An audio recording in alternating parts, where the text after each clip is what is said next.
So your question is to know if French corporation law take into account only shareholder interest or other constituency interests, which means creditors, clients, and even the community at whole. It's a very, very important question. And the issue is to try to define what means in French intérêt social. In France, among many persons, but directors and officers must act according to the interests of the corporation as a whole. And many articles of the corporation law specifies this notion. Unfortunately, the legislator does not define this concept. And also, of course, courts apply this kind of concept. So, in fact, it's the legal authorities which tried to define the intérêt social. And we may say that there are three schools.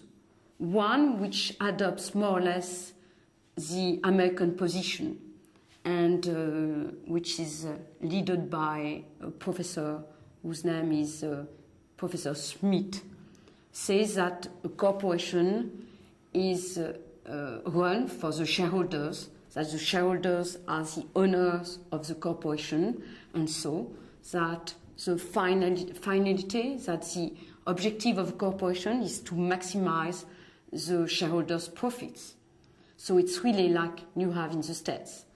And another school, which is completely different, which is École de Rennes, with Professor Pelusseau and Champeau, thinks on the opposite, that a corporation is not only for the finality of corporation is not only for shareholders, but also as other duties.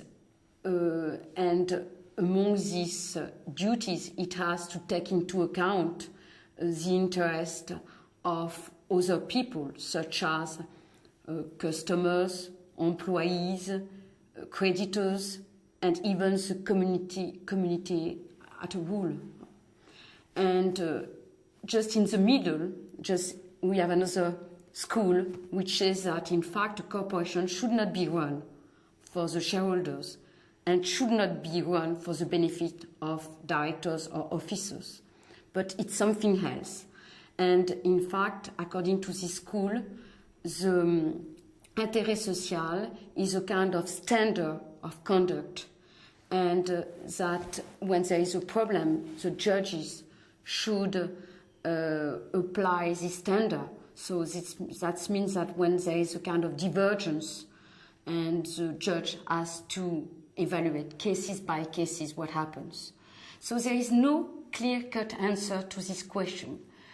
But I would say that with the corporate governance movement, right now, we may say that France has a ecumenic point of view. And I really think that the tendency is to say that a corporation has to take into account interests of shareholders, that's sure, but also of other people. I really think that it is a tendency, but again, there is no clear-cut definition of this problem by the legislator. Thanks. Did you want